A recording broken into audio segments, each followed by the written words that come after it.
Hello बच्चों, let's read the question. Present question दो statements के फॉर्म में है, assertion एंड रीजन।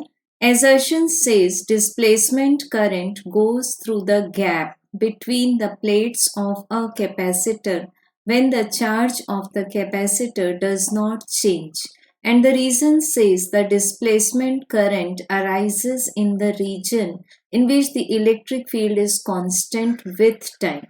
सो बच्चों, फर्स्ट ऑफ ऑल नेसेसरी है हमें जानना कि डिस्प्लेसमेंट करंट्स क्या होते हैं। तो displacement currents are shown by the symbol mainly I D.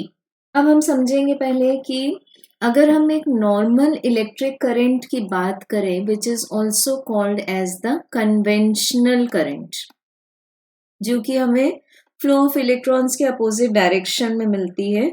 सो इस करंट को सपोज हम रिप्रेजेंट करते हैं IC, that is conduction current. तो ये करंट जब भी फ्लो होगी तो ये अपने विसिनिटी में मैग्नेटिक फील्ड प्रोड्यूस करेगी। अब अगर हम अप्लाई करें बायो-सेवर्ट्स लॉ और एम्पियर्स लॉ, तो इसके अकॉर्डिंग हमें क्या मिल जाएगा? The line integral of B vector dot d l vector in a closed loop is equal to mu naught times the conduction current in the circuit, means crossing the surface bounded by that closed path.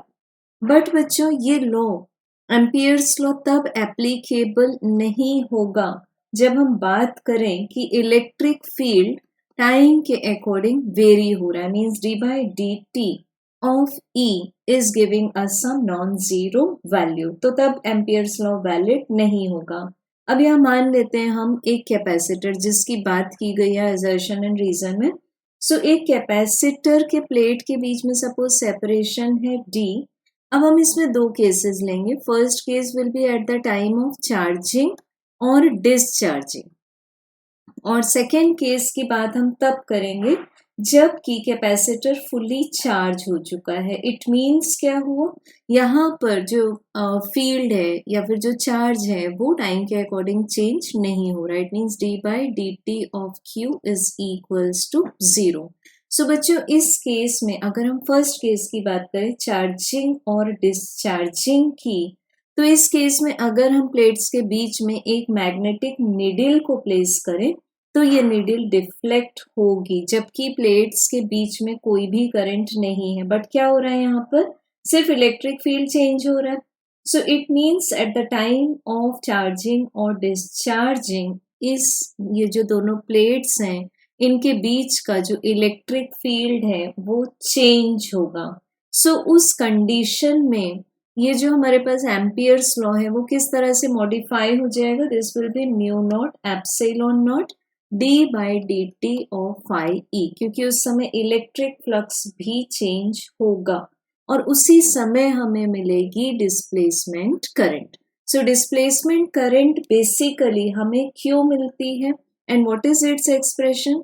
Displacement current is equals to this is given by the rate of change of electric flux, और हम बोल सकते हैं this is directly proportional to the rate of change of electric flux.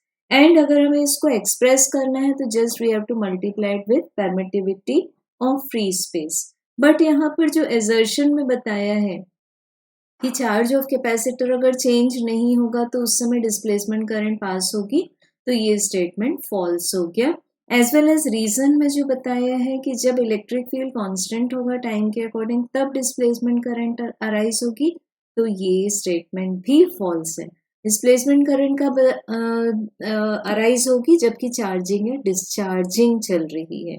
So we can say that both assertion and reason are false, and correct answer is option number 4. Thank you.